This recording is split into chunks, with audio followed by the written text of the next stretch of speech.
네, 오늘 전국 날씨는 어떠셨나요? 저희 제주도는 오늘 33도였거든요. 33도면 제주도 진짜 더운 거거든요.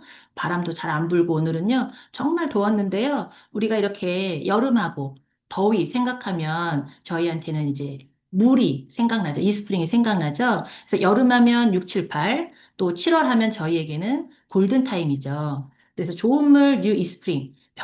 변함없이 좋은 물이 저희는 준비되어 있는데요.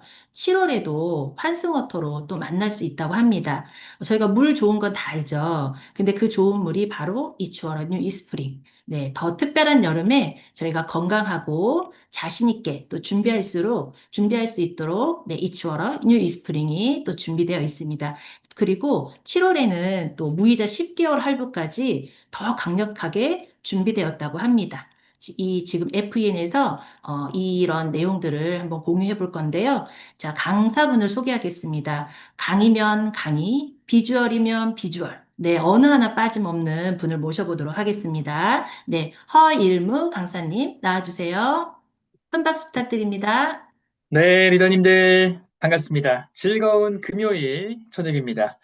네, 아까 김현주 리더님께서 잠깐 말씀하셨던 것처럼 참 요 며칠 동안 비가 좀 많이 왔던 지역도 있을 것 같고요. 제가 있는 서울 지역 같은 경우는 비는 이제 오전 중에 그치고 꽤 더운 날씨를 벌써 좀 보이고 있습니다. 일기예보를 보니까 비가 전국적으로 좀 그치고 나서는 벌써 또 폭염이 다가오고 찾아올 거라고 다들 이제 말을 하고 있더라고요. 그만큼 지금 이제 다가올 폭염, 다가올 이 더위를 대비해서 꼭 필요한 게 물이다라고 말씀을 드리면서 오늘 이스프링 강의 한번 시작을 해보도록 하겠습니다. 네, 먼저 강의 자료 먼저 공유 드릴게요.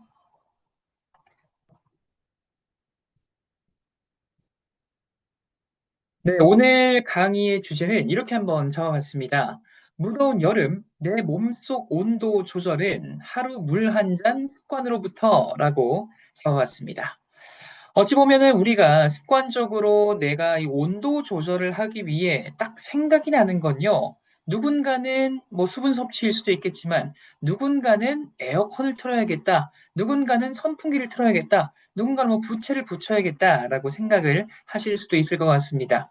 이렇게 다양하게 어찌 보면 온도 조절을 할 수 있는 방법들은 많지만, 저는 그 중에서도 진정한 온도 조절은 이 물 한 잔 습관부터 시작이 된다라고 말씀을 드리고 싶은데요. 불과 며칠 전에 온 이 안전 안내 문자였습니다. 정부에서 온 안전 안내 문자인데 아마 뭐 받아보신 리더님들도 벌써 계실 거라 생각이 듭니다. 서울 전 지역이 폭염으로 무더운 날씨가 지속되고 있다더라. 낮 시간대는 야외 활동을 자제하고 충분한 물 섭취와 휴식을 취하세요라고 지금 말을 하고 있죠. 그만큼 이제 전국적으로 무더운 여름이 본격적으로 시작을 할 겁니다. 제가 그래서요, 이 기상청에서 올 여름의 이 온도는 어떨까 좀 전망을 살펴보니까요. 아, 이게 좀 재밌으면서도 예측이 가능하다라고 말씀드리는 게 좀 정확할 것 같은데요. 지금 내용을 보시면은 6월에서 8월, 그러니까 우리가 흔히 말하는 여름이라고 부르는 이 계절의 기온이 평년보다 더 높을 것으로 전망을 하고 있다라고 적혀 있었습니다.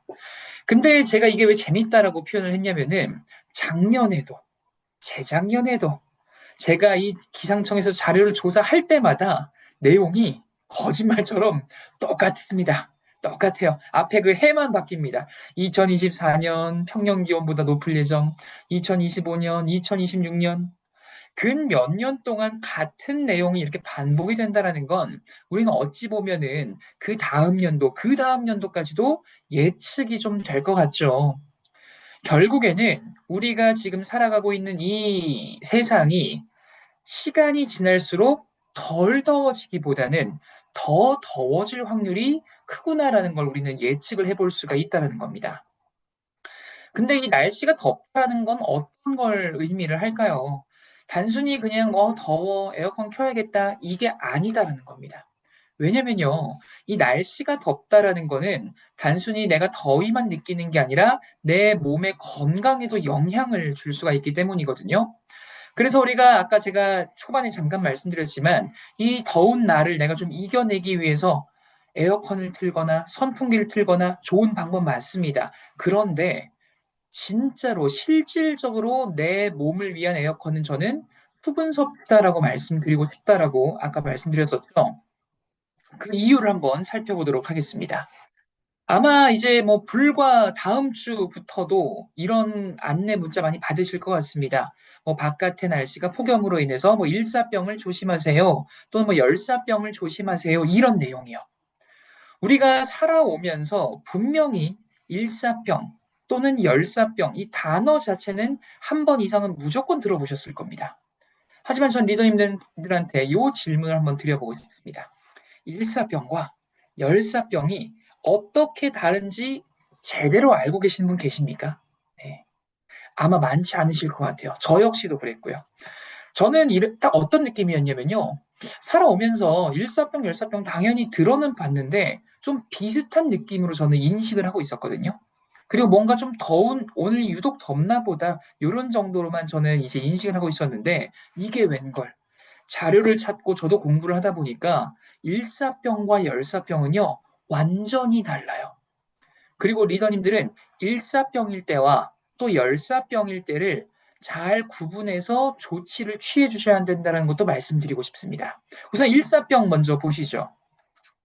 일사병은요, 쉽게 말해서 우리가 흔히 말해서 좀 더위 먹었다 이렇게 표현을 하기도 하죠. 약간 그런 정도라고 생각하시면 될 것 같아요.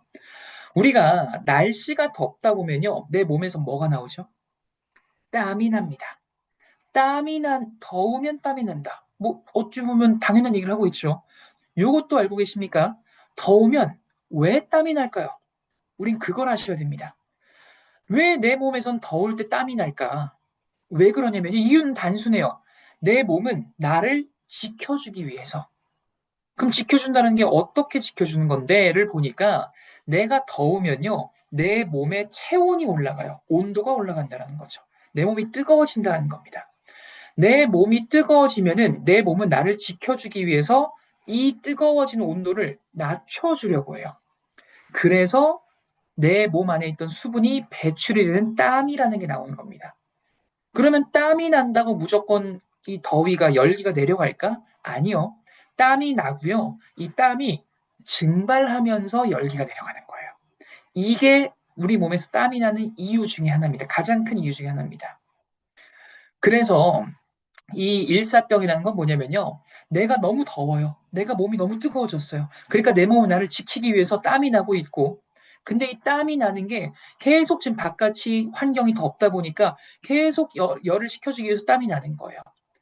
열이 조금씩 떨어지는 거는 좋은 현상이겠지만 이게 웬걸? 내 몸 안에 있어야 되는 수분이 평소보다 바깥으로 더 많이 배출이 된다는 겁니다. 그렇다 보니까 열기가 식히는 것과는 별개로 내 몸의 수분이 빠져나가기 때문에 내 몸 안에서 수분이 해야 될 역할이 제대로 안 돌아갈 수가 있다는 겁니다. 그래서 나타나는 증상들이 뭐 머리가 아픈 두통이라던가 피로감이라던가 뭐 어지럼증, 뭐 구토 증상 이런 것들이 나타날 수가 있다는 겁니다. 그래서 이런 일사병 증상이 나타났을 때는요, 지금까지는 그래도 그나마 내가 자체적으로 좀 조치를 취할 수가 있습니다. 일단 빠르게 그늘로 피하십시오. 그늘로 대피하시고 나서 수분 보충을 좀 해주세요. 요게 우리가 일사병의 증상과 대처 방법 중에 하나예요. 근데 우리가 일상생활 하다 보면 또 살아가다 보면은 내가 분명히 지금 이런 증상이 나타나고 있는데 목도 유독 마르고 좀 어지럽기도 하고 현기증도 나고 하는데 그늘로 지금 당장 못 들어가는 상황 또는 당장 수분 섭취가 안 되는 상황이 발생할 수도 있을 겁니다.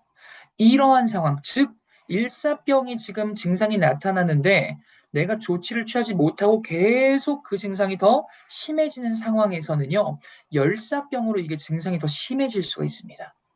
열사병은요, 어떤 증상으로 이제 정리를 할 수 있냐면은, 아까 제가 내 몸이 뜨거워지면은 내 몸은 내 열기를 식혀주기 위해서 땀이 배출된다 그랬잖아요. 즉, 내 몸은 스스로 체온 조절하는 기능이 있다는 겁니다. 근데 그 기능이 마비가 됐다고 보시면 돼요. 내 몸에서 자체적으로 체온 조절할 수 있는 기능이 마비가 됐다라고 하면 어떤 게 증상이 나타날까요? 뭐가 안 난다? 땀이 안 납니다. 아까 땀이 나는 이유가 우리 몸의 체온을 낮춰주기 위해서라고 말씀드렸었는데, 이 체온 조절을 하는 이 기능 중에 하나인 땀이 나는 게 안 난다라고 생각을 해보십시오. 그럼 내 몸의 온도는요, 계속 오르는 거예요. 우리 아이가 좀 어린 리더님들은 쉽게 공감하실 것 같은데, 우리 아이들 진짜 11도, 2도만 올라도 엄청 뜨거워지잖아요. 뭐 어른들도 마찬가지고요. 이처럼 사람의 체온은요, 굉장히 엄격하게 그 정도를 유지할 수 있게 우리 몸은 이렇게 세팅이 되어 있습니다. 근데 그 온도가 38도, 39도, 막 40도까지 올라가면요, 단순히 내 몸이 뜨거운 걸 넘어서 내 몸의 이런 신진대사 기능이 제대로 작동을 못할 수도 있다는 겁니다. 그러다 보면은 의식도 잃을 수 있는 의식 저하부터 몸이 막 떨리는 경련부터 뭐 막 건조한 피부, 막 창난까지 이러한 증상들이 나타날 수가 있다는 겁니다. 그래서 이러한 열사병의 증상을 보일 때는요, 아까 일사병과 다르게 단순히 뭐 그늘로 보내고 물을 섭취를 시키고 이걸로 안 돼요. 이때는 진짜로 119 부르셔야 됩니다. 제가 이걸 왜 말씀드리냐면은 제가 아까 그랬다 그랬죠. 일사병, 열사병 많이 들어는 봤었는데, 나한테는 조금 비슷한 느낌이었는데, 근데 그게 아니었더라. 음. 일사병은 내가 스스로 좀 그래도 내가 조치를 취할 수 있는 정도. 열사병은 바로 지금 응급실 불러야 되는 정도. 그래서 이걸 제가 왜 말씀드렸냐면요. 아까처럼 정부에서 그 안내 문자가 오는 경우에 일사병을 조심하세요. 오늘은 특히나 조금 더 덥겠구나. 물 좀 많이 마셔야지. 열사병을 조심하세요. 이렇게 오늘은, 오늘은 진짜 되도록이면은 바깥 야외 활동은 좀 자제해야겠다. 이렇게 우리가 좀 판단을 하면서 일상생활을 좀 할 수 있는 그런 지혜를 좀 가지십사 하는 의미에서 요거를 좀 말씀을 드려봤습니다. 이제 일사병, 열사병 헷갈리지 않으시겠죠? 혹시 헷갈리시는 분들은 1보다 10이 더 크니까, 열이 더 증상이 심한 거구나. 이렇게 기억을 하셔도 되겠습니다. 다음은 탈수입니다. 이 여름철에 또 빼놓을 수 없는 단어 중에 하나가 바로 탈수 증상일 텐데요. 탈수의 개념 자체는 뭐 어렵지 않죠. 말 그대로 내 몸에 이 수분의 총량이 원래 이 정도는 유지돼야 돼 하는 것보다 많이 부족한 상태를 탈수라고 하는 겁니다. 그렇다면 이런 탈수 증상이 나타날 땐 내 몸에서 어떠한 증상이 좀 나타날 수 있나를 보니까 첫 번째가 우리가 여기 앉아 계시다가 갑자기 딱 일어났을 때 머리가 핑 도는 경우.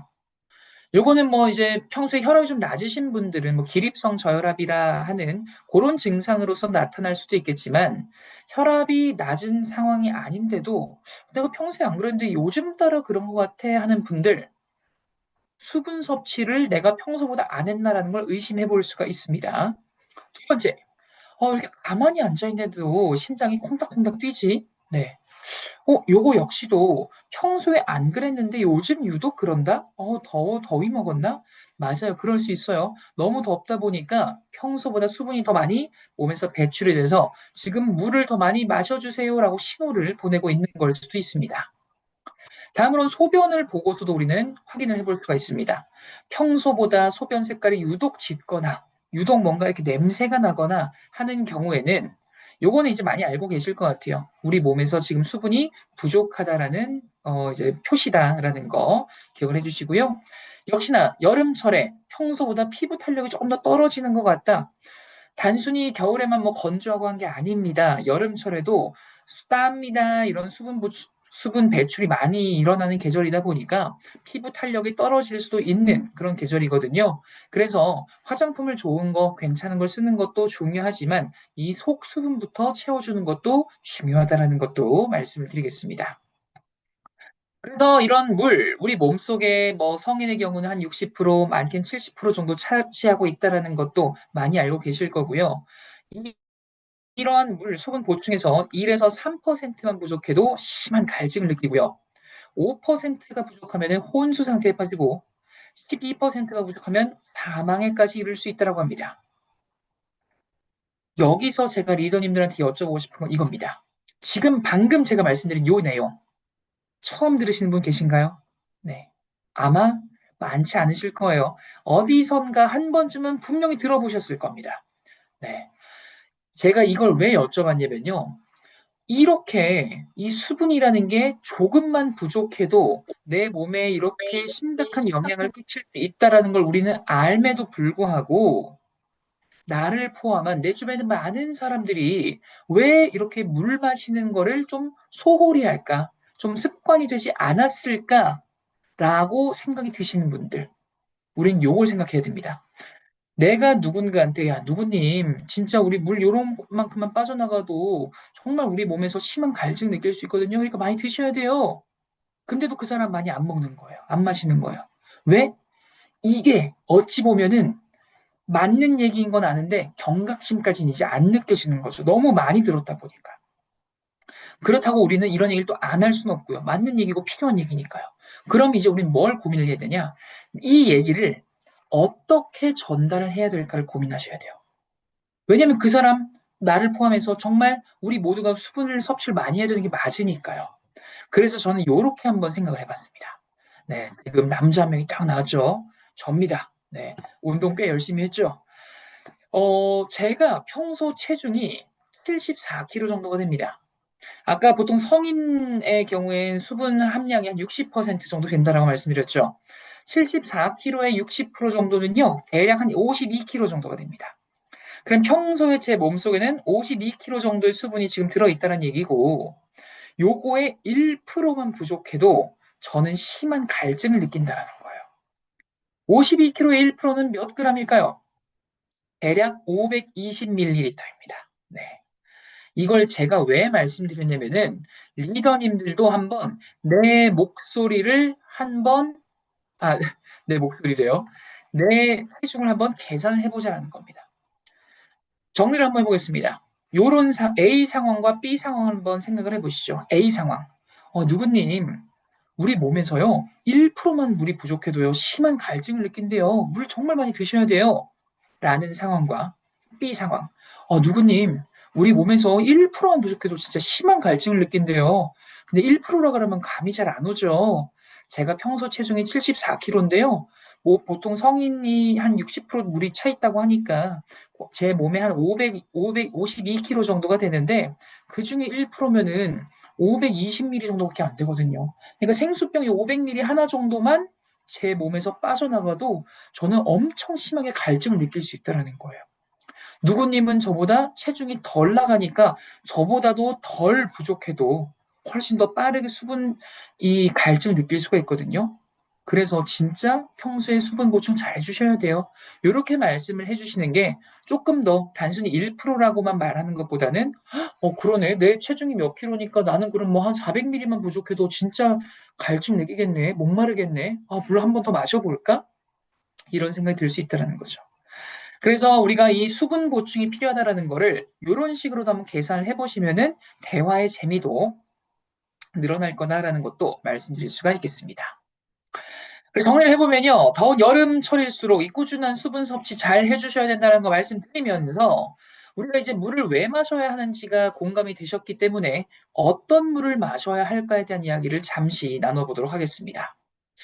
사실 물이라는 건 내가 마음만 먹으면 굉장히 쉽게 구할 수는 있죠. 뭐 싱크대든 화장실이든 정수기든 뭐 생수든 어디서든 내가 마음만 먹으면 쉽게 구할 수는 있습니다. 하지만 내가 내 몸속에 넣는 물질이기 때문에 이왕이면 아무 물이 아니라 제대로 된 좋은 물, 안심할 수 있는 물을 드셔야 할 겁니다. 그런 좋은 물의 조건으로 전 빼놓을 수 없는 게 바로 미네랄이라고 말씀드리고 싶습니다. 이런 미네랄, 우리 몸에 가장 또 필수적인 영양소에 속하는 성분들이죠. 근데 이 미네랄이요, 사실 우리가 물을 제외하고서도요, 다양한 부분에서 섭취를 하고 있습니다, 이미. 대표적인 거, 우리 식사할 때 미네랄 많이 섭취합니다. 밥이든 야채든 고기든 등등등. 또 우리 뉴트릴라이트에서도 미네랄 섭취할 수 있습니다. 이만큼 어찌 보면은 다양한 방법으로 미네랄을 섭취는 하고 있는데 저는 그 중에서도 이 물로서의 섭취가 가장 기본이 돼야 된다라고 말씀을 드리고 싶어요. 왜 그러냐면요. 이 물로서 섭취하는 미네랄이 음식이나 과일이나 이러한 것들을 통해서 섭취하는 미네랄의 흡수 속도보다 훨씬 더 빠릅니다. 우리가 흔히 말하는 내가 물을 한번 먹으면은 이 물이 몇 분 정도 만에 우리 몸에 흡수가 되나를 살펴보시면요. 대략 30분 정도래요. 음식의 경우는 내가 먹고 씹고 소화되면서 흡수가 될 거 아니에요.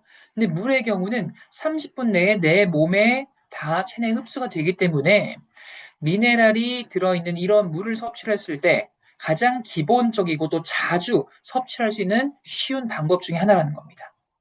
이런 미네랄 대표적인 네 가지로 우리는 좀 알려져 있고 꼽을 수 있겠죠. 첫 번째, 칼슘입니다. 우리 아이들에게 뼈 튼튼 칼슘 잘 알고 계시죠? 세포막과 뼈를 강화해주고요. 또 심장의 근육과도 관여가 되어 있다라고 말씀드릴 수가 있겠습니다. 다음은 마그네슘입니다. 우리 얼마 전에 뉴트릴라이트에서도 마그네슘 또 제품이 하나가 출시가 되기도 했는데 이 마그네슘 세포의 신진대사를 촉진하고 또 효소를 활성화해주는 역할을 하기도 하죠. 다음은 나트륨입니다. 이 나트륨 우리 몸에서 적당하게 수분 유지를 시켜주고 또 근육 활동에 강화를 도움을 주는 미네랄이기도 합니다. 그리고 이런 나트륨과 항상 세트로 다니는 미네랄 중에 하나가 바로 칼륨입니다. 이 칼륨의 경우는요, 나트륨과 상호작용을 하면서 세포 내 균형을 맞추고 또 신경 전달에 도움도 줄 수 있는 그러한 미네랄로 알려져 있습니다. 이처럼 다양한 미네랄이 적절하게 녹아있는 이러한 물, 좋은 물이다라고 말씀을 드릴 수가 있겠고요. 이제 어떤 물이 좋은 물인지 알아봤으니까 어떤 걸 조금 더 신경 써야 하는지도 말씀드려 보도록 하겠습니다. 이거는 저는 특히나 우리나라의 여름철에 조금 더 해당이 된다라고 말씀드리고 싶은데요. 바로 세균과 바이러스입니다. 세균과 바이러스 일단 이름에서도 볼 수 있듯이 이건 뭔가 물에 있으면 당연히 안 될 것 같죠. 근데 왜 특히나 여름철에 이게 조금 더 이슈가 될까를 보니까 우리나라의 여름의 이 환경이 세균이 너무너무 좋아하는 환경이에요. 우리나라 여름 어떻습니까? 덥습니다. 그리고 또 어떻습니까? 습합니다. 네. 이 덥고 습함, 사람의 입장에선 굉장히 조금 불쾌지수도 오르고 짜증나는 환경이라고도 말씀드릴 수 있겠는데, 이 덥고 습한 환경은 세균 입장에서 너무 땡큐라는 환경이다라는 거죠. 잘 자랄 수 있는 좋은 환경입니다. 그러다 보니까 여름철일수록 이런 세균 걱정 더 잘 많이 해주셔야 되는데요. 이 세균과 바이러스의 가장 큰 차이다라 함은 뭐가 있냐면은 세균은 혼자서도 살 수 있어요. 혼자서도 살아갑니다. 바이러스는요, 혼자서는 못 삽니다. 숙주라는 거에 붙어와서 기생해야지만 살아갈 수 있습니다. 이게 가장 큰 차이입니다. 이 세균 조금 더 알아보도록 하겠습니다. 여름철에 또 가장 많이 나오는 기사 중에 하나가 식중독 조심하세요. 배탈 나면 힘듭니다. 조심하세요. 이런 뉴스 기사 많이 보시죠. 실제로 근 몇 년간 자료를 살펴보셔도요, 이 봄, 여름, 가을, 겨울 중에 식중독이 가장 많이 발생을 하는 계절은 뭐 뭐니 해도 여름철입니다. 이런 여름철, 우리가 식중독이 왜 발생을 할까? 어떤 증상이 나타날까? 조금 더 살펴보도록 하겠습니다. 일단 식중독이 나타나는 이 감염의 원인을 한번 살펴보면요. 대표적인 게 이런 식재료들을 제대로 익히지 않고 섭취를 했을 경우, 또는 뭐 야채나 채소 같은 것들을 제대로 세척하지 않고 섭취했을 경우에 이러한 식중독에 감염이 될 확률이 높아진다고 합니다. 식중독의 주요 증상 한번 살펴보도록 하겠습니다. 설사부터 배 아픈 복통, 또 구토, 피로, 탈수까지. 굉장히 고생하죠. 배탈 나보신 분들은 아실 거예요. 굉장히 고생합니다. 그래서 특히나 이런 여름철에 신경을 써주셔야 된다는 건데, 지금 이 주요 증상들을 보셔도요, 굉장히 수분 섭취를 내가 잘 해줘야겠다라는 걸 쉽게 공감할 수 있으실 겁니다. 우리가 뭐 설사를 한다던가, 배가 아파서 뭐 이렇게 화장실을 자주 간다던가, 또 구토를 한다던가, 결국에 평소보다 설사를 하든 구토를 하든 평소보다 수분 배출이 더 많이 된다라는 이제 증상이겠죠. 그러다 보면 내 몸에서 수분이 더 부족할 거고, 수분이 부족하면 당연히 피로할 거고 탈수 증상이 나타날 수가 있다는 겁니다. 그래서 장염 걸려서 병원 가보신 분들은 아시겠지만 의사분들이 약 처방도 해주시지만 항상 빼먹지 않고 하시는 말씀 중에 하나가 물 많이 드세요잖아요. 다 그런 이유가 연결이 되어 있다라는 거 기억을 해주시기 바라겠습니다. 이런 식중독, 그럼 어떻게 좀 예방을 하는 게 좋을까요?를 보니까요. 가장 뭐 기본적인 거는 손 잘 씻어 주셔야겠죠. 손 잘 씻어 주는 건 기본으로 하고, 우리가 식재료 같은 것들 잘 씻고 잘 익혀서 드셔 주시고요. 또 끓여 먹는 것도 도움이 될 수 있습니다. 다음에 식기류 같은 것들도 교차 사용하지 않게 잘 구분해서 사용해 주시고요. 음식물, 식재료 같은 것들 보관 온도 잘 체크해서 잘 관리까지 해주시기 바랍니다. 근데 제가 여기서 조금 더 눈여겨보고 리더님들과 이야기 나누고 싶은 부분은 뭐냐면요. 바로 3번, 이 끓여 먹기 부분입니다. 끓여 먹기 부분이 참 재밌습니다. 지금 요게 지금 서울시에서 그 이제 안내하는 그런 자료인데요. 말 그대로 여러 시민들이 볼 수 있는 자료이다 보니까 굉장히 좀 보편적인 이런 지식들, 안내 사항들을 좀 말을 해주고 있겠죠. 근데 한 번에 끊어먹는 부분이 제가 왜 재밌다고 했냐면은 리더님들 주변에는 이런 분들 안 계십니까? 우리 뭐 이스프링을 포함해서 여러 뭐 다른 정수기라도 다 포함을 해서 어떤 사람이 정수기를 쓰고 있는데 정수기로 정수한 물을 또 끓여서 드시는 분 혹시 주변에 계세요? 네. 그런 분들 한두 분 정도는 계실 수도 있을 것 같아요. 제 주변에도 한 명이 있어가지고 한번 물어본 적 있어요. 야, 너는 왜 정수기를 쓰면서 물을 또 끓여 먹어? 이랬더니 그 친구가 하는 말이, 아, 이거 정수기 뭐 깨끗하다고는 하는데, 아, 여름철에 조금 찝찝해가지고, 난 그래서 끓여 먹어. 라고 표현을 하더라고요. 그러면은 여기서 우리가 구분을 해야 될 게 있습니다. 정수기에서 나온 물은 우리 이스프링으로 그 한정 지어 보시죠. 이스프링을 통해서 나온 물 끓여 먹어야 될까? 요거를 생각을 해보시면요. 저는 자신 있게 말씀드리겠습니다. 우리 이스프링에서 나온 물 안 끓여 드셔도 돼요. 이거를 잘 기억을 해주고 계시기 바랍니다. 왜냐면요. 결국 끓여 드시는 분들은요. 실제로 이 정수기 물이 믿을 수 없다라는 그런 결과를 갖고 끓여 드시는 게 아니라, 아, 이거 믿을 수 있을까? 본인의 생각으로 조금 더 어찌 보면 안심하고 싶어서 끓여 드시는 거란 말이에요. 그럼 우리는 그거를 제대로 짚어주자라는 겁니다. 아, 누구님, 맞아요. 여름철에 또 덥고 습하다 보니까 음식들도 빨리 상하기도 하고, 그래서 물 같은 경우도 한 번 더 안심하기 위해서 끓여 드시는 거죠. 근데요, 저희 이스프링을 쓰고 계시기 때문에 제가 자신 있게 말씀드릴게요. 물 안 끓여 드셔도 괜찮습니다. 왜 그러냐면요. 결국에 누구님이 물을 끓여 드시는 게 이유가 내가 진짜 물을 끓이고 싶어서 끓이는 게 아니라 조금 더 안심하고 싶어서 끓이시는 거잖아요. 저희 이스프링 정수기 같은 경우에는요, 여름철에 특히나 걱정하시지 마시라고 우리 박테리아 세균이 있죠. 세균이 UVC로 살균을 하는데 그게 무려 99.9999%까지 살균이 되기 때문에 안 끓여 드셔도 돼요. 누구님 물 끓여 드시려면은 또 끓이는데 시간들이 들죠. 끓이는 과정에서 덥죠. 끓인 물 또 식혀야 되죠. 얼마나 또 번거로워요. 그렇기 때문에 저희 거 쓰시는 동안은 그런 거 여름철에 끓이실 필요 없이 바로 그냥 시원하게 떠서 드셔도 괜찮습니다. 그렇게 말씀해 주십시오. 결국에는 그 사람이 끓이는 분이 안심하고 싶었기 때문에 우리가 한 번 더 안심시켜 주자. 그렇게 이해를 해주시기 바라겠습니다. 네, 정리를 해보면요. 이 더운 여름철일수록 박테리아 그리고 바이러스 관리 더욱더 중요해지는 계절이다라는 겁니다.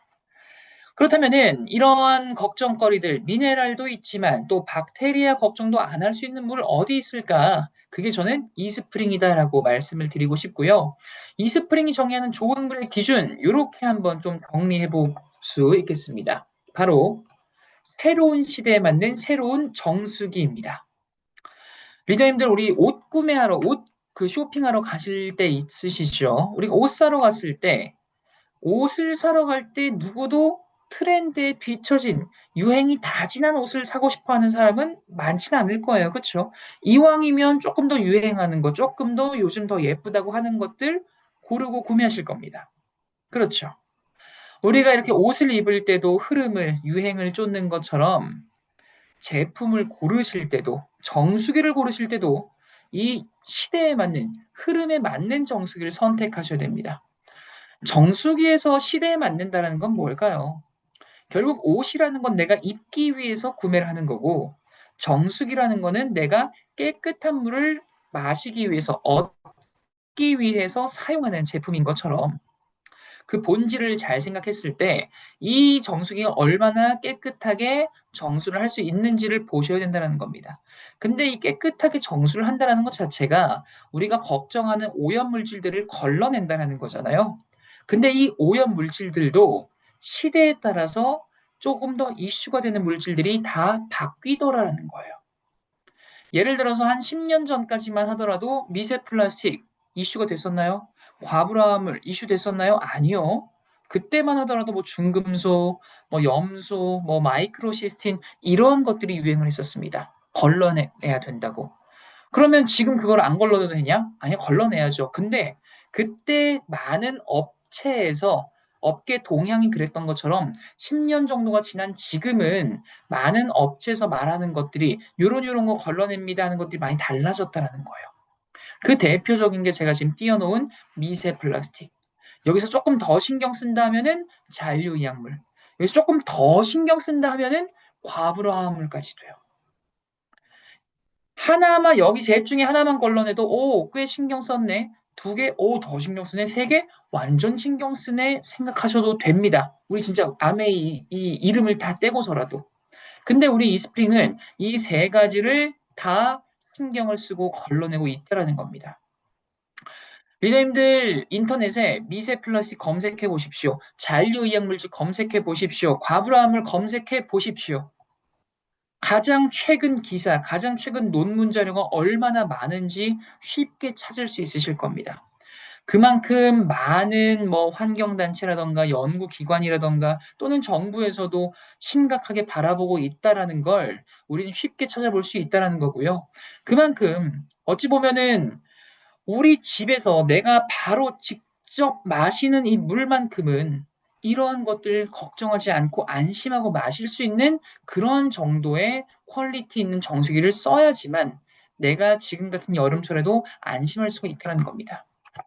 이러한 결과들 저는 이렇게도 말씀드리고 싶습니다. 우리 이스프링은요, 세계 최다 NSF에서 인정한 170개 이상 오염물질을 여과할 수 있는 그러한 정수기다. 우리 이스프링 혹시 네이버에 얼마 전에 검색해 보신 분 계십니까? 우리 아마 최근에 기사 하나 또 뜬 거 보셨을 겁니다. NSF에서 세계 최다 그 인증 정수기로 다시 한번 저희가 증명을 받았죠.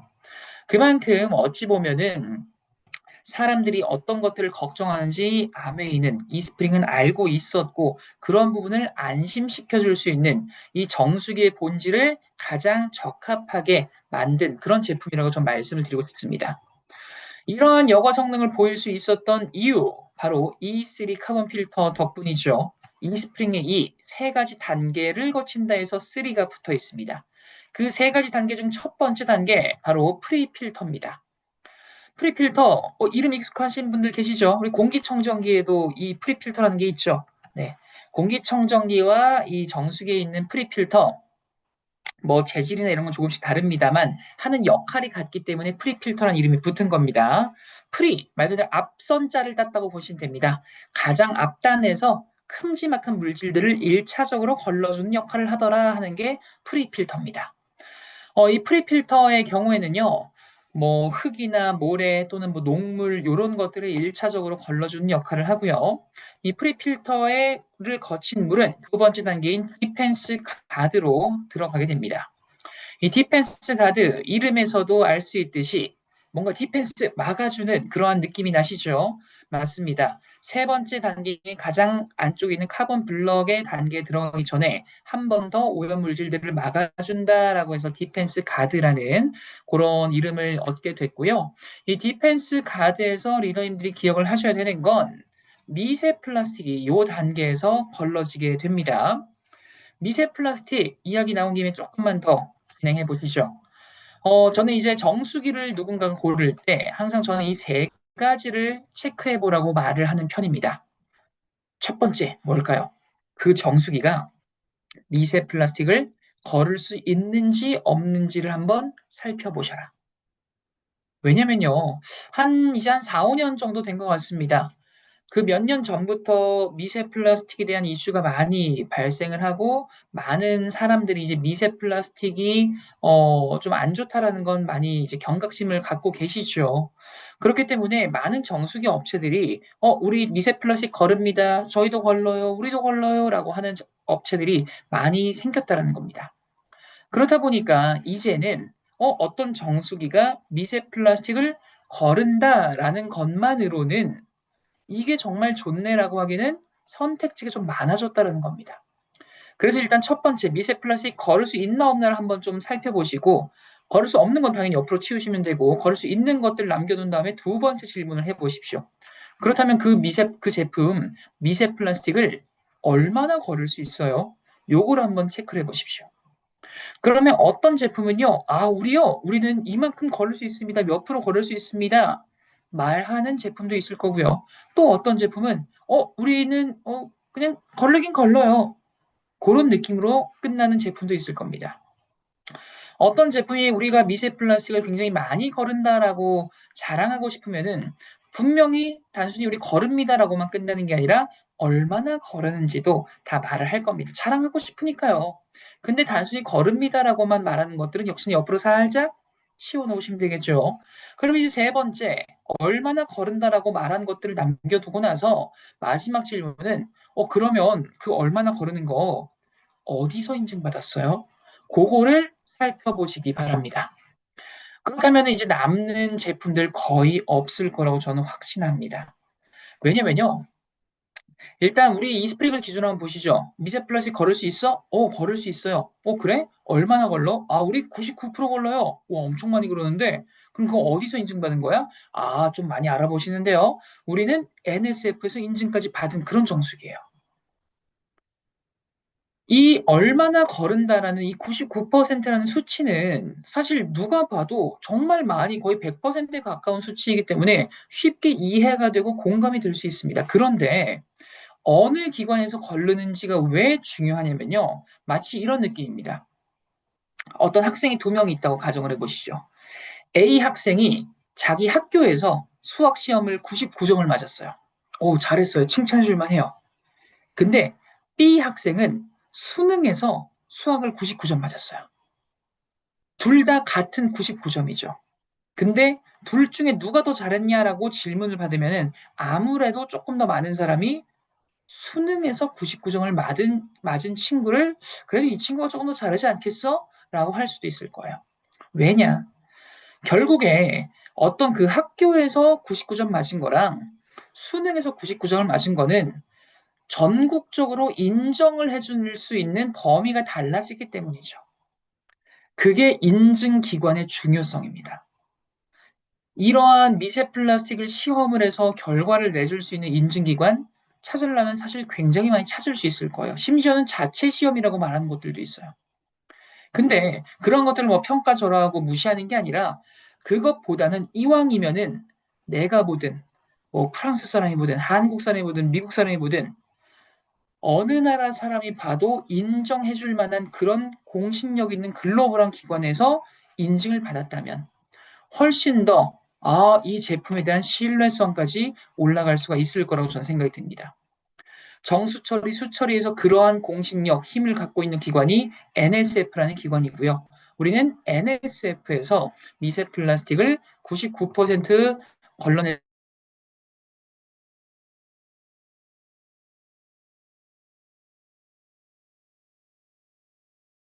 까지 거친 물은요, 세 번째 마지막 단계인 카본 블럭 필터로 전달이 됩니다. 가장 안쪽에 있는 필터이자 가장 핵심이 되는 필터라고 말씀을 드릴 수가 있겠고요. 이 카본 블럭 필터에서 우리가 걱정하는 대부분의 물질들이 걸러진다고 보시면 되겠습니다. 대표적인 게 뭐 잔류 의약 물질부터 과불화합물 이런 것들이 다 이쪽에서 중금속 다 이런 것들 여기서 걸러진다고 보시면 되겠고요. 여기서 이제 빼놓을 수 없는 거는 바로 신종의약품 19종에 대한 여과 성능 검증일 겁니다. 이제 아시는 분들은 아시겠지만 저는 아직 딸이 한 명 있죠. 딸이 지금 올해로 5살인데 얼마 전에 또 조금 아팠어요. 이 아이가 처음에 시작점이 될 수도 있고, 또는 친구들이 시작점이 될 수도 있고, 어린이집, 유치원에서 한 명 아프기 시작하면 우르르 또 같이 걸리기도 하잖아요. 그러다 보니까 항생제를 막 처방을 받을 때도 있는데, 이런 항생제를 주는 부모 마음도 좀 걱정이고 미안한 마음도 있는데, 이런 항생제, 뭐 어린아이들뿐만 아니라 어른들에게도 어찌 보면 정말 아플 때 꼭 필요한 약품 중에 하나죠. 근데 이러한 것들이 사람 몸에만 들어오는 게 아니라 우리가 사용을 하면서 버려지는 경우도 있다는 거죠.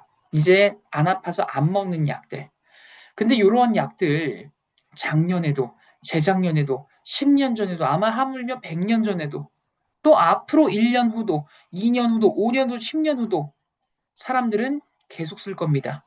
나도 쓰고, 이 사람도 쓰고, 저 사람도 쓰고, 한국을 넘어서 전 세계에서 계속 사용이 될 거예요. 내 입장에선 그냥 한 번 버린 거였는데, 지구 입장에서 보면은 이 지구라는 요 행성에서 이 전 세계 사람들이 한 번 한 번 버린 것들만 다 받아낸다고 쳐보십시오.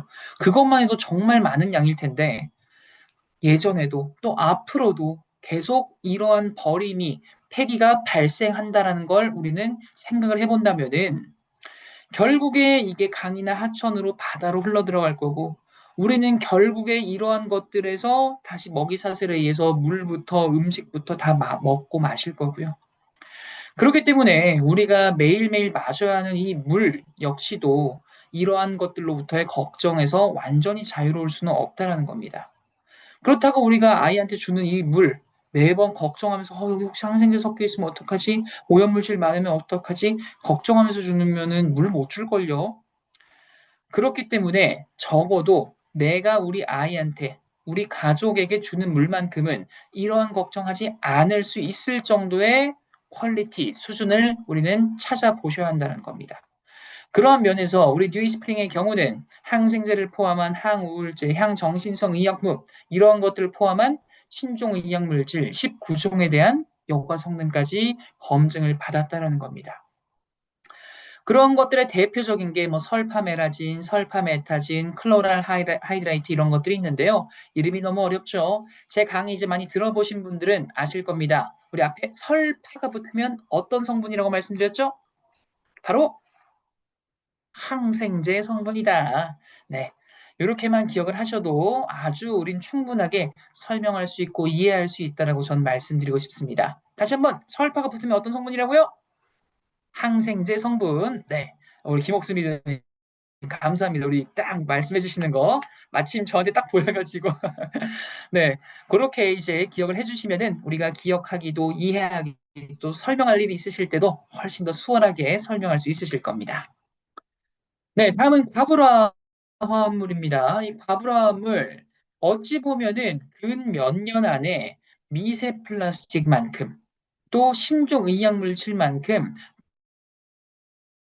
더 많은 사람들에게 자신 있게 좀 말씀드리고 싶습니다. 우리 인터넷에 과부라 화합물이라고 한번 검색해 보십시오. 뉴스 한번 찾아보십시오. 정말 많은 뉴스 기사 자료들 찾아볼 수 있으실 겁니다. 기본적으로 우리가 이제 그 수십 년 전부터 코팅제로 사용이 된 많은 그런 화학 물질로 알려져 있는 게 과부라 화합물입니다. 코팅 후라이팬, 종이컵, 종이봉투, 뭐 방수가 된 등산복, 방수된 카페트 등등등, 뭐 소방관 분들이 쓰신 소방폼 이러한 많은 것들에 과부하물이라는 게 사용이 됐었고요.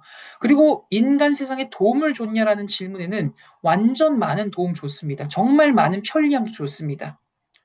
근데 거기가 끝이었으면 좋았을 텐데 이게 수십 년간 또 사용이 되다 보니까 버려졌을 거고 폐기됐을 거고 또 이러한 것들 누군가는 연구하고 시험해봤다라는 거죠.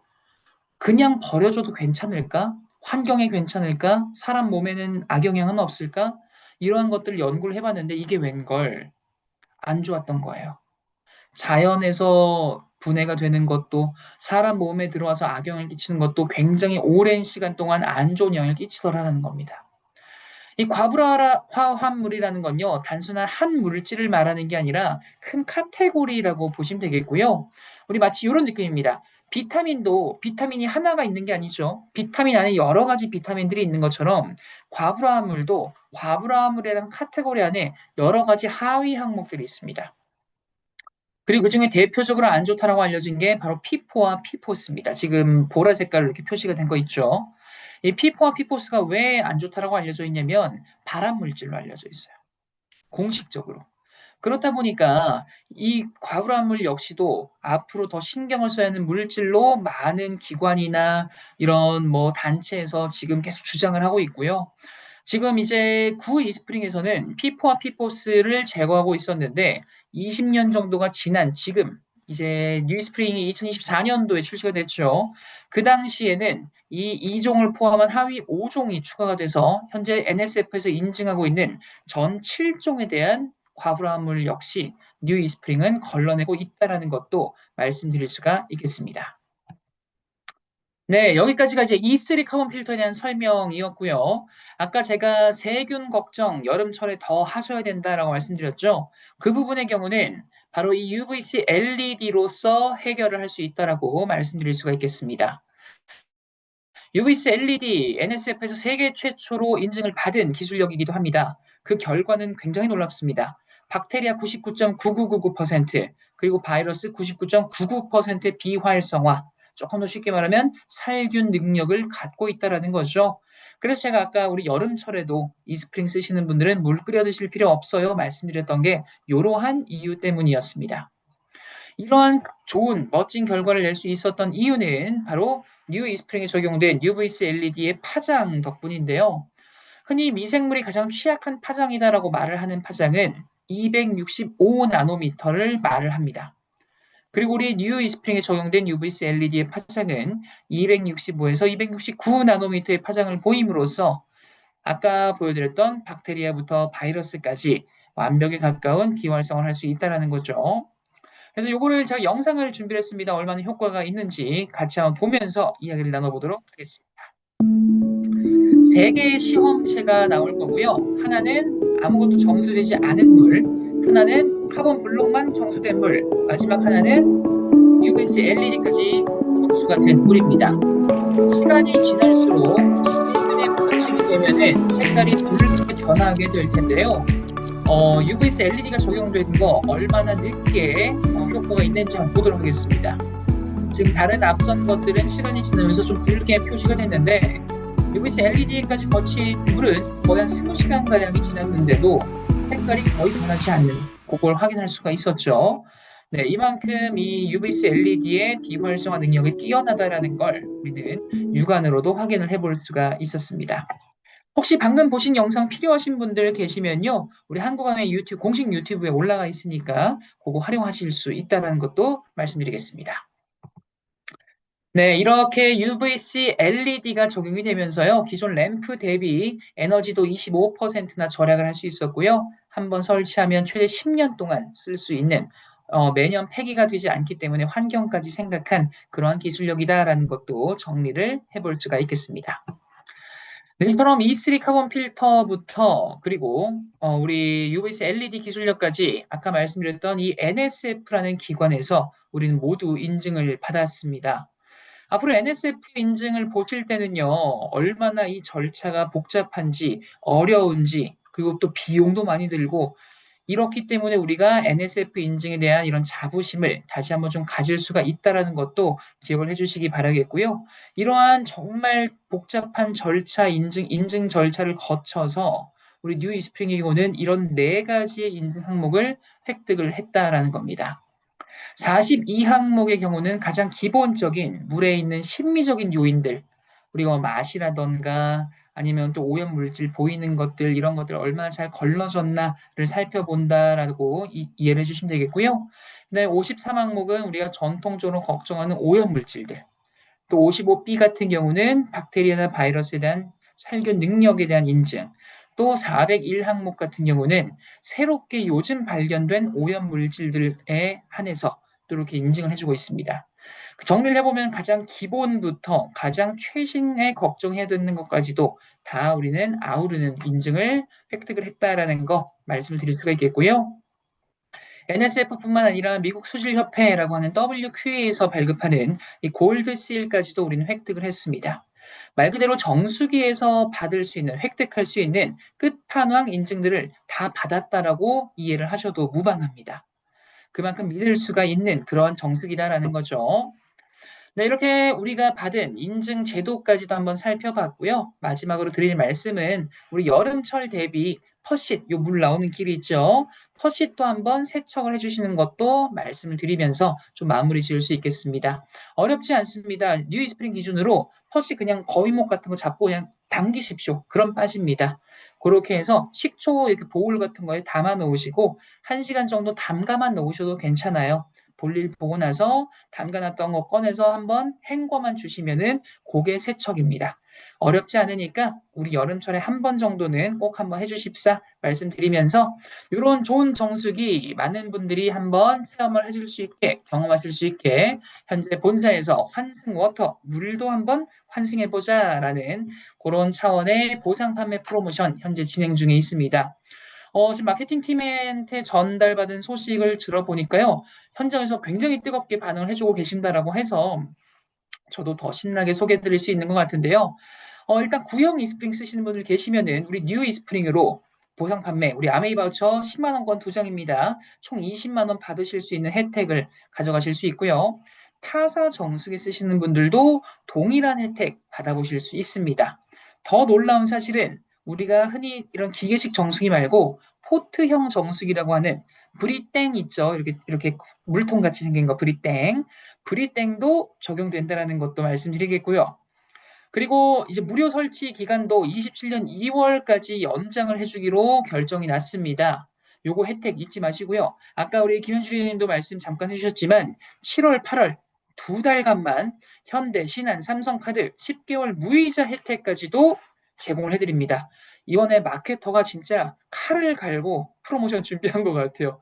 거의 하나만 있어도 꽤 환영받을 수 있는 내용들을 완전 다 이번에 하나에 뭉쳐가지고 본인도 말하더라고요. 이런 혜택 이제 언제 나올지 모르겠다며.